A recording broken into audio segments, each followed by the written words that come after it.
all over the world, dating from a remote and mysterious period of prehistory for which no records have come down to us, there are monuments like this. These monuments have a number of things in common. First and foremost, enormous blocks of stone, gigantic, weighing hundreds of tons. Secondly, very precise scientific astronomical alignments. And thirdly, the greatest mystery of all, we don't know who built these monuments. We don't know when they were built, we don't know why they were built, and in most cases we have absolutely no idea how they were built. This monument is one of a category of monuments from all over the world. These monuments have certain things in common. For a start, we have absolutely no idea who built them. We have no idea when they were built, we have no idea how they were built, and we've got no idea why they were built. All we can say is that they're made of enormous blocks of stone, sometimes weighing hundreds of tons each, that we couldn't lift ourselves with modern technology today. And secondly, that they incorporate very precise, scientific, astronomical alignments. Historians and archaeologists present us with a kind of sanitized view of the past. We're presented with a picture of the past as though everything's sewn up and sorted out and everybody knows exactly what's happened. But if you go into this in depth, as I have done, what you find is that these historical opinions are pure speculation. They're not based on solid evidence at all. A monument like this one, made of stone, cannot be dated by any conventional means. All you have are the opinions of scholars, and whether it's here in England or in Egypt or in South America, the problem remains the same. Massive, completely anonymous monuments about which we know nothing, around which historians and archaeologists have elaborated fanciful theories based on absolutely no evidence whatsoever. Historians and archaeologists would like us to think that they have all the answers, but there's a fundamental problem with monuments like these. You can't date raw stone. We just don't have the technology to do it. It's based entirely on the speculation of the so-called authorities in this field. And I've investigated this very closely, and I find that those speculations are based on no evidence whatsoever.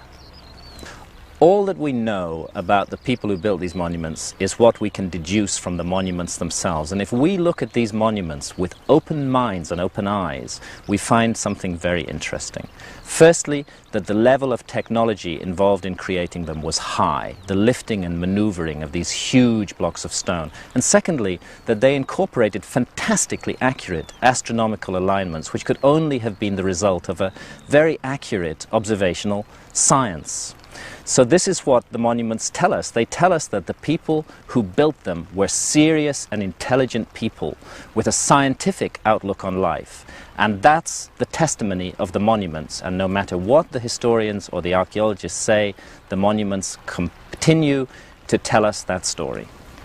The evidence of these monuments all over the world, to me at any rate, says that we have to look at the past again, completely again, with fresh eyes. We have to take what is put in front of us and deal with it as it is. And when we do that, we find that we are looking at the works of people who are not described by the historians and the archaeologists. The historians and the archaeologists want us to be dealing with primitive savages. But these monuments were never the work of primitive savages. They were the work of scientists. Tourists come from all over the world to be photographed at Greenwich, standing astride the prime meridian with 1 foot in the Western Hemisphere and 1 foot in the Eastern Hemisphere. They know exactly where they are on the planet. The science of determining exactly where we stand on the planet is a relatively recent one. Prior to the 18th century, ships were constantly being wrecked on coasts because the navigators had no idea within 100 miles to west or east of exactly where they were, and it led to the most horrendous accidents and disasters. And what it took to overcome this problem was the invention of an extremely accurate marine chronometer, a timepiece that could keep accurate time at sea. This was the essential thing, and we didn't have such a chronometer until late in the 18th century. But the mystery that arises from this is that ancient maps have come down to us from thousands and thousands of years ago, which incorporate astonishingly accurate longitudes and relative longitudes, placing, for example, the continent of South America and Africa in accurate relative longitudes, as accurate as we can manage today. Now, as far as our historians are concerned, this should not have been possible before the 18th century, and yet these maps are testimony to an earlier civilization that was able to do longitudes as well as we can do them today. In 1929, rolled up on a dusty shelf in a library in Constantinople in Turkey, a map was found. This map had been drawn in 1513 by a Turkish admiral, Admiral Piri Reis, and he stated on the map that it was based on more than 20 source maps, and that some of these maps went back to the time of Alexander the Great, or even earlier, in other words, to before the time of Christ. The strange thing about this map is it shows features of the Earth that nobody in 1513, let alone thousands of years previously, should have been able to know. It shows Antarctica, and it shows South America and Africa in perfect relative longitudes. The map incorporates a high degree of geographical and scientific knowledge, and as Piri Reis himself told us, that knowledge was not his knowledge, it was knowledge that he'd borrowed and copied from earlier maps. So the mystery is, where did these source maps come from? Who charted the globe long ages ago with an accuracy that we ourselves can hardly match today? According to historians, no map should have been able to incorporate accurate longitudes before the late 18th century. Yet these ancient maps show that it was done. And this is a fact that we're confronted with, whether historians like it or not. And confronted by that fact, we have to make certain deductions from it. And the clearest deduction of all is that whoever drew up those original source maps thousands of years ago had a level of technology as high as our own. They had explored the whole globe from north to south and from east to west. They knew the exact location of all the continents and land masses, and they were able to map them with precise, accurate longitudes, which we ourselves couldn't do until at least the 18th century. So this is testimony of an advanced and as yet unidentified civilization in remote prehistory. The Piri Reis map definitely shows the northern coastline of Antarctica, of the Antarctic Peninsula, and perhaps the greatest mystery of all is that it shows the Antarctic Peninsula not as it looks today, covered by more than a mile of ice, but as it actually looks underneath that covering of ice. Now, we ourselves have only known what the land under the Antarctic Peninsula really looks like since 1958, when seismic surveys were taken across the ice cap. The mystery of this map is it shows Antarctica as it looks under the ice long before Antarctica is even supposed to have been discovered, and the Piri Reis map isn't alone. It's one of a category of maps that focus on Antarctica. The famous geographer Mercator in the 16th century provided us with an accurate map of Antarctica 300 years before Antarctica was discovered, and he too said that his information was based on earlier sources. Orontius Phineas provided a map of Antarctica showing mountains along the coast, with rivers running down from those mountains into the sea in places where huge glaciers stand today. And perhaps the most amazing map of all was drawn by Philippe Bouache, a French cartographer in the 18th century, again based on earlier source maps, which gives us an almost perfect rendering of the whole continent of Antarctica as it actually looks underneath the ice. Now, in this there lies a great, great mystery. The implications of these maps are truly enormous. We're faced with one of two propositions. Geologists tell us that Antarctica has been covered with ice for at least 3 million years. This is the orthodox geological opinion. In that case, we're obliged to accept that Antarctica was mapped accurately more than 3 million years ago, when we ourselves, as a species, are not even supposed to have existed on this planet. Alternatively, there's a possibility that the geologists are wrong. They've been wrong before, and it's possible that they're wrong about this. There's a growing body of extremely persuasive evidence which suggests that Antarctica may not have been covered with ice, and certainly not completely covered with ice, until 10 or 12,000 years ago, just a blink of the eye in terms of geological time, and well within the time span of human beings, just like ourselves. Let me tell you a little story that will help to shed light on this. Back in 1916, a geologist called Alfred Wegener proposed what was at the time considered to be an outrageous geological hypothesis. He said that it looked to him like the continents floated around on the surface of the Earth over very long periods of time. It looked like West Africa and the east coast of South America fitted together like a kind of jigsaw puzzle. He proposed the theory of continental drift. Wegener was completely ridiculed by his colleagues in 1916. He was regarded and described as a madman. By 1960, the theory of continental drift was being taught as orthodox geology in all our schools. I tell you this story to illustrate that geology is about theories, and theories change in time. And sometimes what seem like outrageous theories get supported by later evidence. In 1953, another outrageous geological theory was proposed. It was proposed by a man called Charles Hapgood, a professor in America, and he suggested a very intriguing possibility, which is that the entire outer crust of the Earth, you know, we live on an 8,000-mile thick planet, and the crust, the hard crust of the Earth on which we all live, is only 30 miles thick. According to Hapgood's theory, this crust of the Earth can sometimes slip in one piece around the core of the Earth, rather like the loose skin of an orange moving around the fruit at the center of the orange.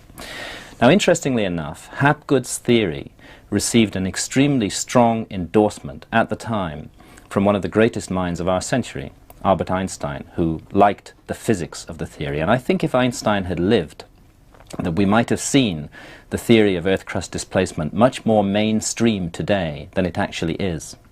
But this theory explains how and why Antarctica could have been ice-free as recently as 12 or 15,000 years ago, quite simply because at that time the Antarctic continent was not positioned dead center within the Antarctic Circle, as it is today, but was positioned further north, about 2,000 miles further north, according to Hapgood's and Einstein's evidence, and that a massive one-piece displacement of the crust of the Earth forced that continent southwards, dead center into the Antarctic Circle, and it was only then that the 2-mile and 1-mile thick ice cover that cover various parts of it today actually began to build up. It's just possible that as recently as 12 or 15,000 years ago, Antarctica wasn't covered by ice as it is today. The evidence is mounting to suggest that Antarctica hasn't always been where it is today, that it has been shifted south into the polar latitudes where everything freezes. For example, they found fossilized forests in Antarctica. Now, you cannot grow a forest in a place that has 6 months of darkness a year, which Antarctica presently has. They've even found fossilized palm leaves there.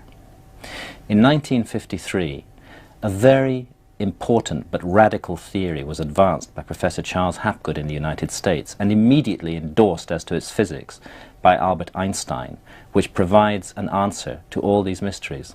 It suggests, quite simply, that the outer crust of the Earth can shift in one piece around the core in a dramatic and tumultuous movement that forces land masses into different latitudes, creating different climatic conditions on those land masses.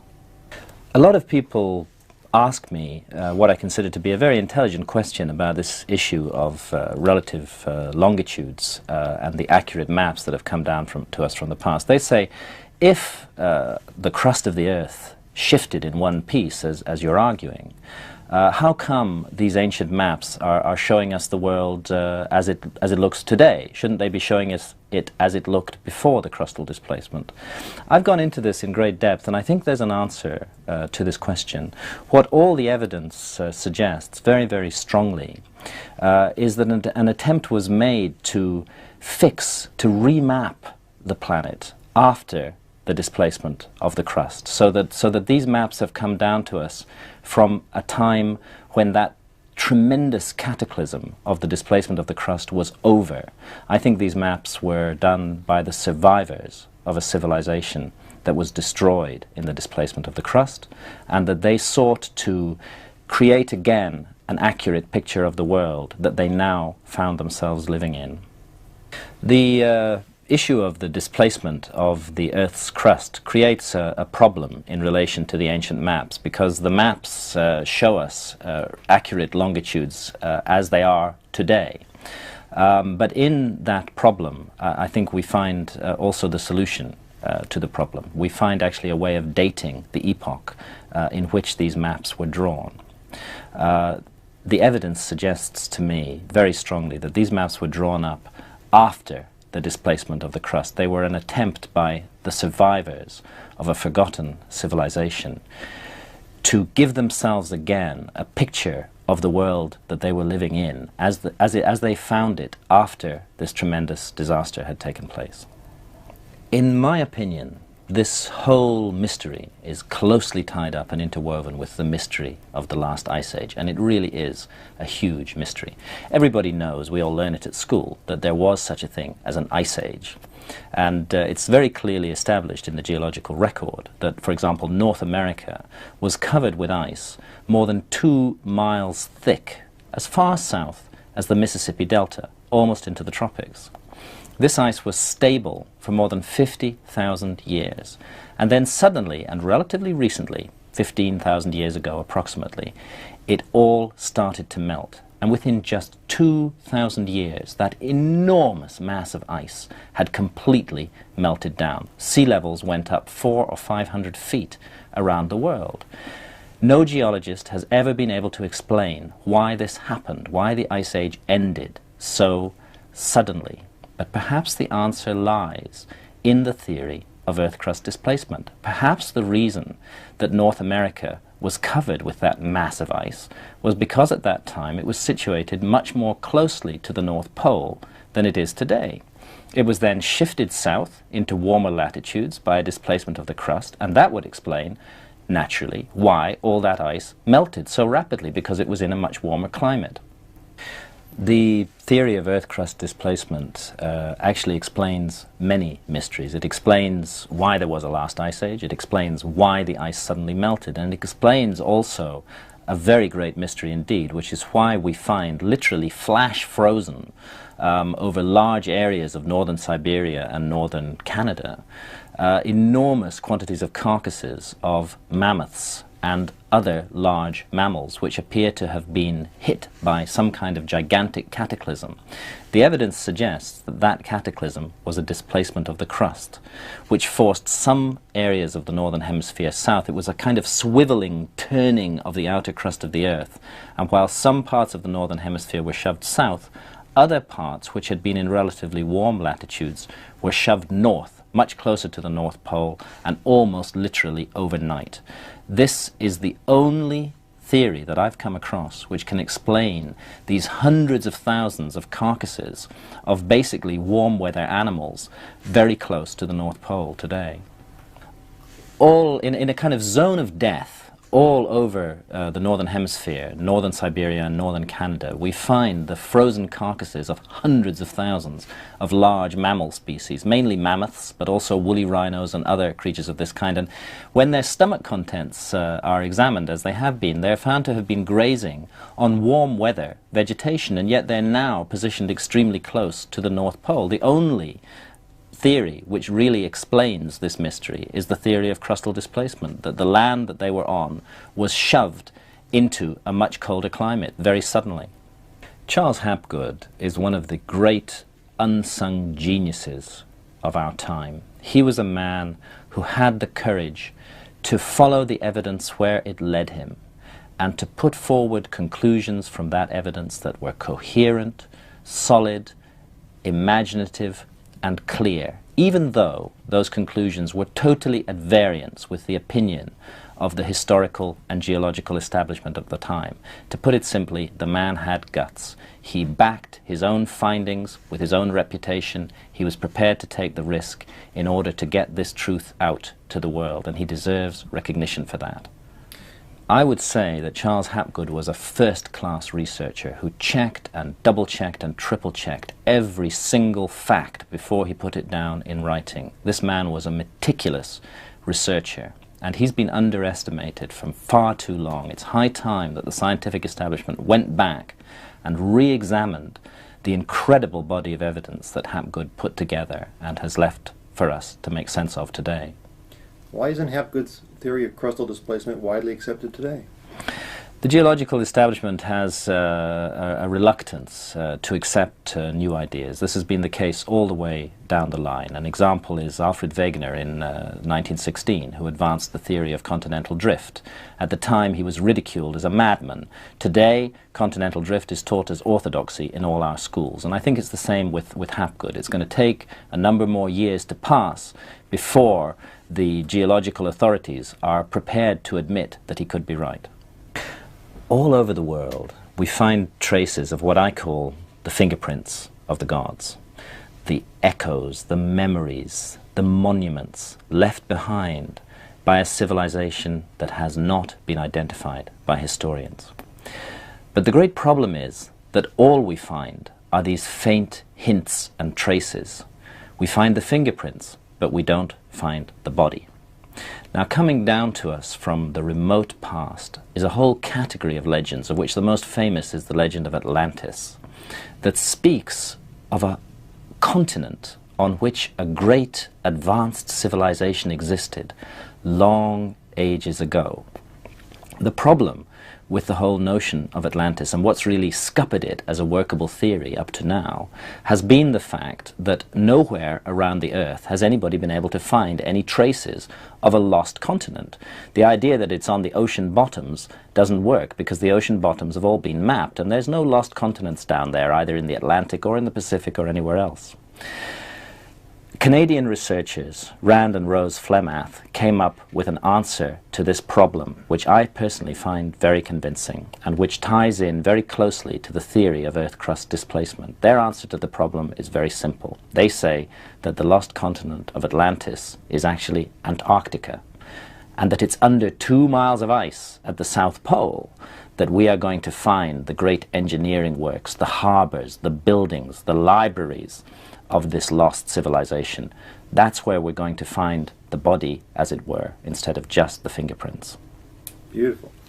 What would you like to see now? Would you like to see somebody mount an expedition and go look for it? Are we running? Yes. I think that it's very important that these ideas should be taken seriously. We're operating in the realm of theory here. This is how human knowledge moves forwards, and theories can be tested. The theory that there may be the remains of a great lost civilization lying under the ice in Antarctica is a theory that can be tested. We have the technology and the ability to do it. All that it requires is the political and economic will to go to Antarctica and to use the latest techniques to look under the ice and see what's there. I think we should look. I think the case is compelling enough to justify scientific investment in this research. All over the world there are monuments that are rather like Stonehenge. What they have in common is extremely accurate astronomical alignments, and also a tendency for them to be built out of really very large blocks of stone. In the case of Stonehenge, most of the blocks weigh under 100 tons, and we could lift those blocks today, but there are other sites where blocks of 300 or even 400 tons in weight have been built up into intricate jigsaw puzzle walls. Theories have been advanced as to how these walls were built. Most cases, those theories have been advanced by people without experience in engineering, and when you talk to engineers about putting together walls made of 300 or 400 ton blocks of stone, they'll tell you very honestly, they just don't know how it was done. What all these ancient sites say, their testimony, if you like, is that ancient man, going back thousands of years before our time, was far, far more sophisticated than we're prepared to give credit for. That there was a civilization that was capable of mapping the heavens and the earth as accurately as we can ourselves today. That there was a civilization that was capable of lifting weights so heavy that even with the latest technology, we ourselves would find it very difficult to do the same job. The question that comes to my mind is, how long are we going to go on closing our eyes to the possibility of a huge forgotten episode in human history, to the possibility that the historians haven't got it all quite right, to the possibility that we may be a species with amnesia, and that there may be something in our past, a great lost civilization, as all the myths and legends say, that we haven't yet come to terms with at all. I get the feeling that all over the world people have become dissatisfied with the sterile, dry, and frankly meaningless answers to the great mysteries of life that are given by science and by history. More and more people, and I would say it runs into tens and perhaps even hundreds of millions around the world, are increasingly aware that we're a much more mysterious species than we give ourselves credit for, and that there are many more mysteries and secrets in our past than we are prepared to accept at the moment. And this intuitive sense that people have is driving them to re-examine the past of the human race. Whether or not the historians and the scientists want to do it, the people themselves are leading the way in this quest for the truth about our own past. What's happening here is that intelligent people, ordinary members of the general public, who should never be underestimated, are themselves completely dissatisfied with the picture of the past that is being given to them. More and more evidence is coming out, and very gradually, very slowly, but very surely, this evidence is beginning to overwhelm the old historical model that we've been living with. Now, it's natural enough that those who have a vested interest in the existing historical model, for example, historians, Egyptologists, archaeologists, are going to be extremely reluctant to let it go, because they're blowing away their own careers when they do that. And this is why the move in this direction is coming from the general public, who are seeing the new evidence, who are putting two and two together and realizing that the answers are not provided by orthodox history, and who are actively seeking for an answer to the whole problem. I would say that it's most important of all to question authority. Actually, it's very clear. If we look at the history of science, even within recorded history, we can see that the great advances in science have always been made against a background of enormous resistance from the quote-unquote establishment. If we just blindly accept what the so-called authorities tell us, then we'll never make any kind of progress in ideas. It's essential to keep an open mind to all possibilities, and not to be bound down by theories and ideas put forward by an entrenched establishment who have a vested interest in those very theories and ideas. I wrote Fingerprints of the Gods because I wasn't satisfied with the answers that were being given to me to a huge series of mysteries around this planet. Most mysterious of all, a series of ancient sites that have never been properly explained by historians. These sites I think of literally as the fingerprints of the gods, as marks left on our planet by a lost civilization that we have not yet properly identified. And amongst those sites, two in particular are extremely interesting. One is Giza in Egypt, where the Great Pyramids and the Sphinx stand. And on the other side of the Atlantic, on the other side of the world, is Tiwanaku in the high Andes in Bolivia. Possibly the oldest city ever been built, the oldest city surviving to this day. Archaeologists tell us that Tiwanaku dates to just 500 AD. On what is this theory based? It's based on the carbon dating of organic artifacts found buried around the gigantic stones out of which Tiwanaku is built. That's like saying that we can date Westminster Cathedral in London, which was built hundreds of years ago, on the basis of somebody buried in it 10 years ago. It's completely illogical. Tiwanaku is an extraordinary site. It's built of gigantic blocks of stone, which in some cases weigh more than 400 tons each. It's astronomically aligned with enormous precision. And when we do the astronomical calculations on Tiwanaku, we find that what those alignments are telling us is that this city was laid out 15,000 years ago, at least 15,000 years ago.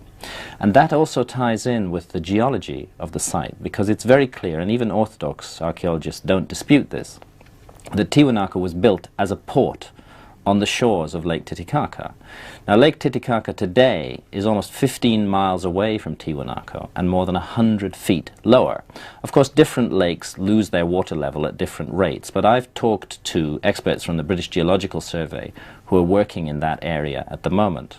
And they tell me that for Lake Titicaca to have declined as much as it has from the edge of the city of Tiwanaku would have taken, at the very least, 10,000 years to happen.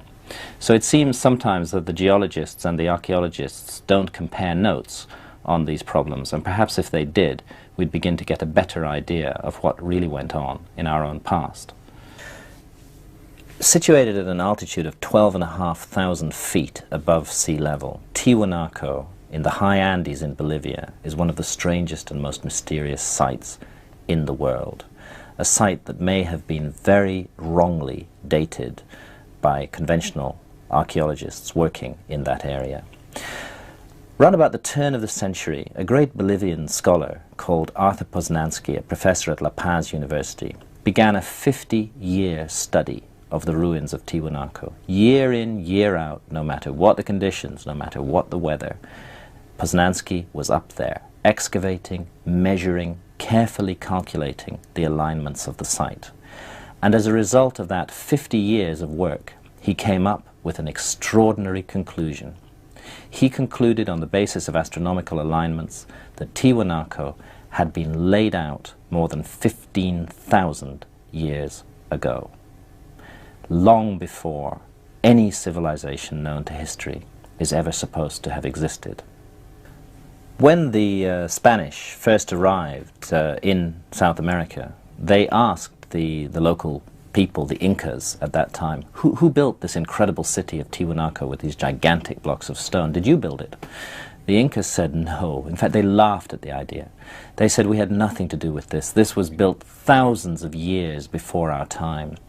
It was built, they said, by gods or demigods who they called the Viracochas, bearded, pale-skinned men who came from across the seas, they said, in a time of darkness and turmoil, when civilization had been destroyed, to restore the health of society, to bring back culture to a devastated land. And all the legends and traditions state that it was these mysterious bearded strangers, long ages ago, who built the city of Tiwanaku.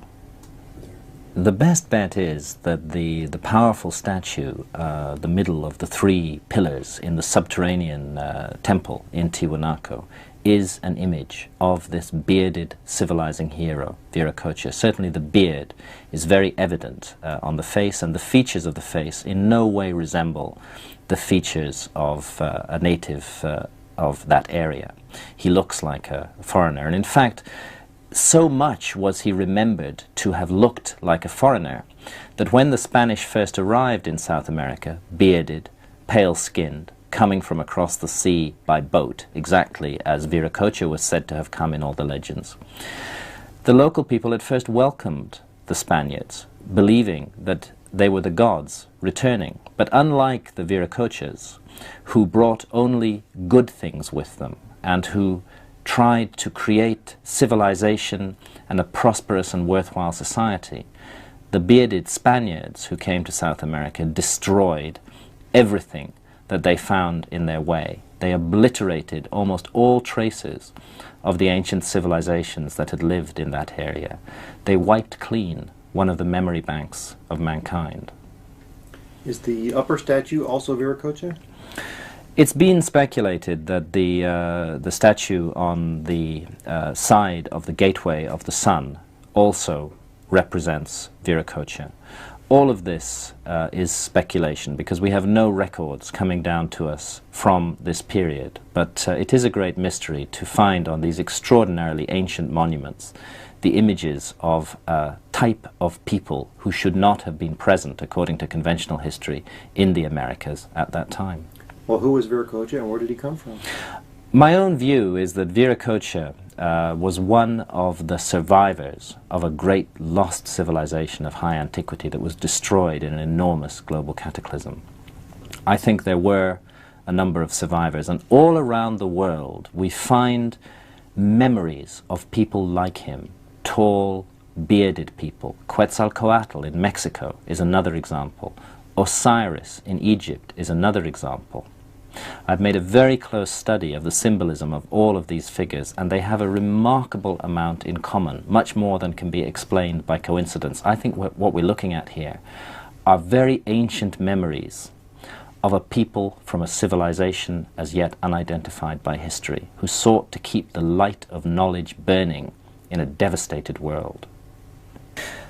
It's long been noticed that there are curious similarities between the very ancient historical cultures of Mexico, of the Andes, and of Egypt, and other places around the world as well, quite distant and scattered places. And it's been suggested from time to time that maybe these have resulted from some kind of direct influence of Egypt on Mexico, or of South America on Egypt, or so on and so forth. My own view is that what we're looking at here is a common influence that touched all of these places long before recorded history began. A remote third-party civilization, unidentified by historians, that had a presence in Mexico, that had a presence in South America, that had a presence in Egypt and elsewhere, and that left behind a legacy of knowledge in all of those places. That legacy was then reinterpreted and developed and used in different ways by the different peoples, but still, even to this day, we find those common elements, and I think they all go back to a common source. There are so many strange similarities linking ancient Egypt, ancient South America, ancient Central America as well. One of the best examples is the kind of stonework that was used, very large blocks of stone put together with extraordinary complexity in very finely built walls with joints so precisely aligned that you can't even slip a piece of paper into those joints today. This architecture looks very similar in the different parts of the world, and yet there's supposed to have been no contact between these ancient civilizations. It seems to me that the answer to this problem lies in an even more ancient civilization, which passed down a legacy of architectural knowledge to all these widely scattered areas of the globe. And it's that common legacy that explains the common points and similarities better than any other theory that I've come across. What I think of as one of the architectural fingerprints of the gods is a certain way of working with stone. For example, carrying blocks around a corner in an L shape is a very extraordinary way of building, and we find this, for example, in the Valley Temple next door to the Sphinx at Giza, and we find it in pre-Inca architecture all over the Andes in South America. To me, the best explanation for this common method of building, and very unusual method of building on both sides of the Atlantic, is that it's the result of a common architectural legacy handed on to both of these areas by a remote civilization not yet identified by history. And what I see in that architecture is the architecture of cataclysm. This seems to have been an architecture that was designed to withstand the most horrendous geological shocks, huge earthquakes, disasters of that kind. This type of architecture is capable of riding out the worst earthquake that you can imagine. So it seems to have been devised by a people who needed to deal with very bad earthquakes. And we find that architecture in Egypt and in South America still surviving to this day. It's pretty clear to me from the evidence that a common legacy of architectural knowledge was passed down from remote prehistory and spread out in very widely scattered locations around the world. And what all this architecture has in common is enormous stability. I think of it as the architecture of cataclysm, architecture that was created by a people who had passed through an enormous disaster and who had survived that disaster, a great movement of the earth, as all the legends say, who wanted to build monuments that could never be destroyed by no matter how great the earthquake was, and also a people who had a fixation with predicting when such a cataclysm might occur again, and who seemed to have looked to the skies and to the stars to find a way of calculating when the next disaster would occur.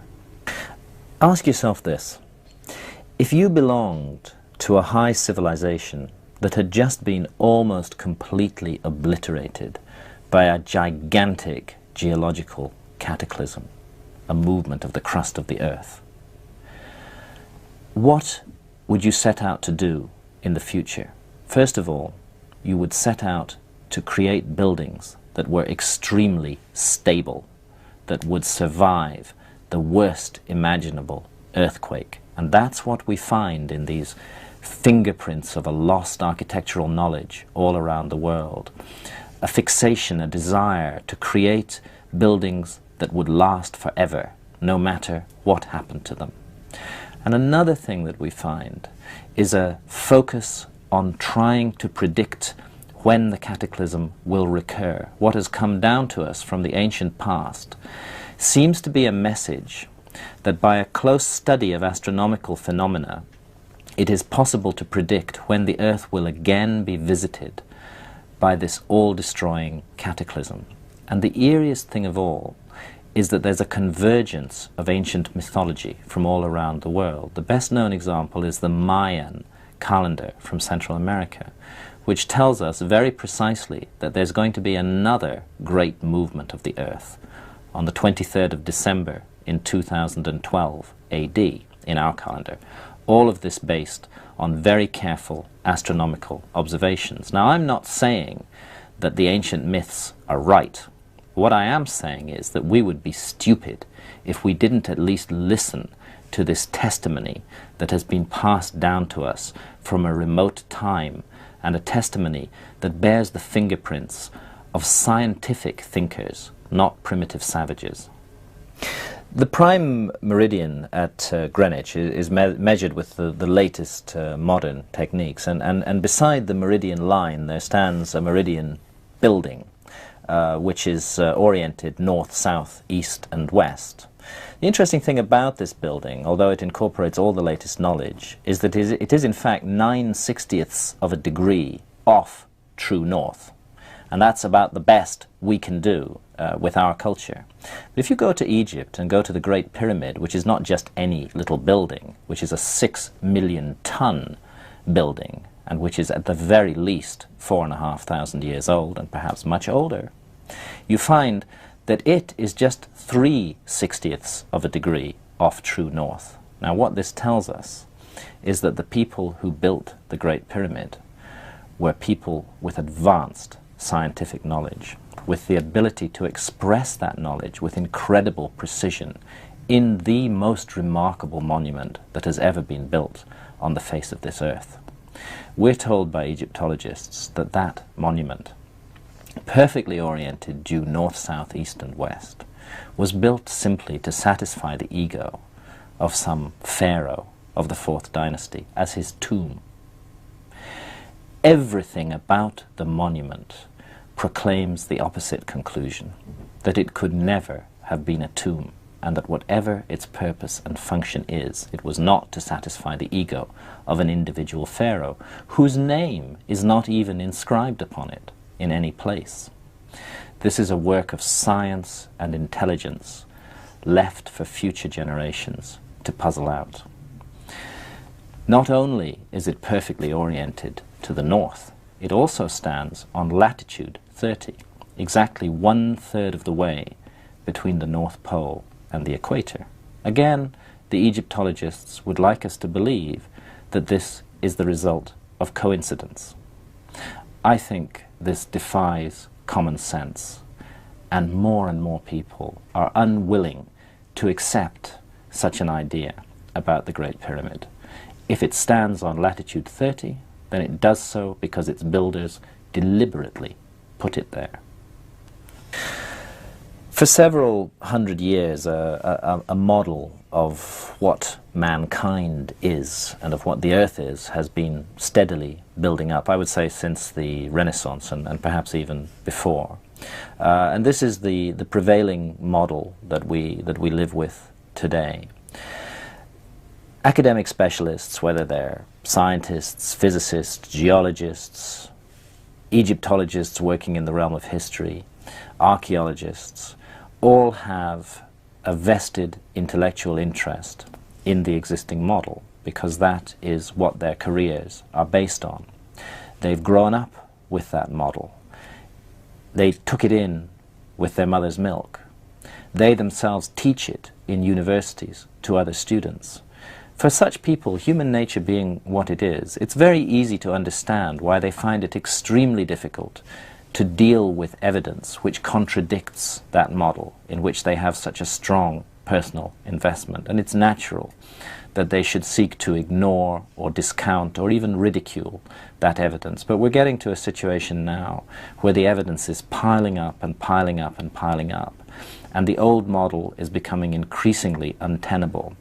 The great challenge for the future is for people to open their minds again to all possibilities and not to desperately defend a view of the past that just doesn't work anymore.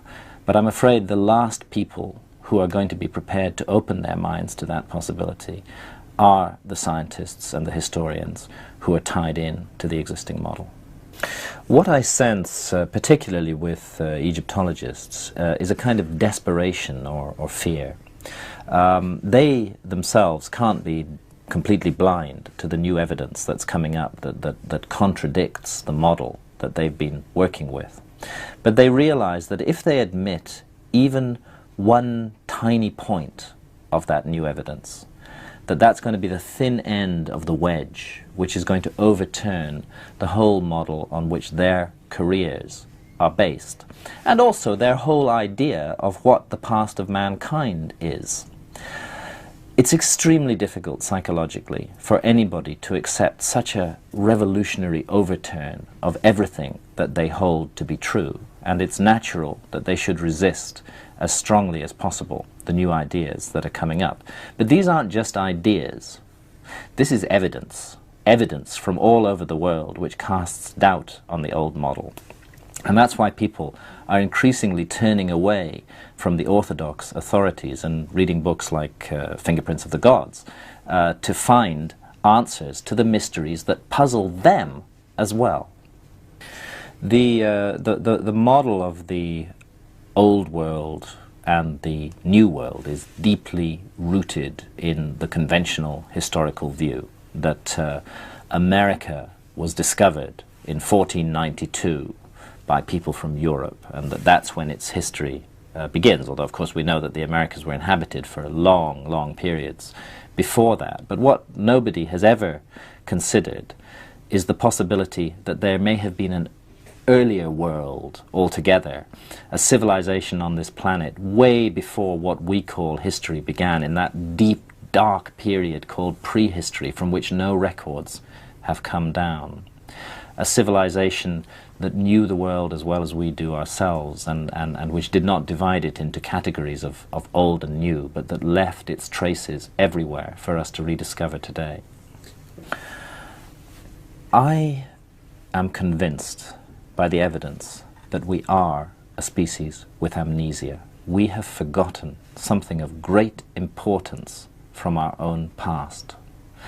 And I think in that terrible forgetfulness, we may find the explanation for why we're so confused, so disturbed, so mixed up, so lacking in direction as we face the coming millennium. There's a real sense of disorientation spreading around the world. And I think the only way that we're going to overcome that is to recover this incredibly important episode from our own past that we've kind of blanked out and forgotten. When we recover it, we'll realize for a start that our civilization isn't the apex of creation. It isn't the pinnacle towards which everything has been building throughout all of geological time.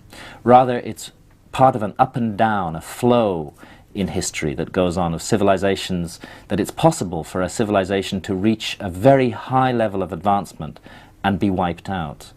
This is something we've never really confronted, and we need to confront it, that a great civilization of the past was so completely destroyed that almost no traces of it are left. The same thing could happen to us. This knowledge should teach us humility. I think what has happened, and it's a process that's taken hundreds of years to come to fruition, is a growing dissatisfaction with all the old answers that have been given to us. Conventional religion no longer works. It doesn't provide us with the explanations we need to make sense of what we see going on around us. Science doesn't give us any meaning in our lives at all. It wants to reduce everything to accidental collections of molecules. There's a profound dissatisfaction with that, and a strong feeling that there must be something more, and people are searching for this. History doesn't give us the answer either. It envisages a straightforward, linear evolution of society from primitive to advanced today. And yet, all of us grew up in our childhood hearing the myths and legends of the Golden Age, and we have a sense that there may be truth in those myths and legends, a truth that history just hasn't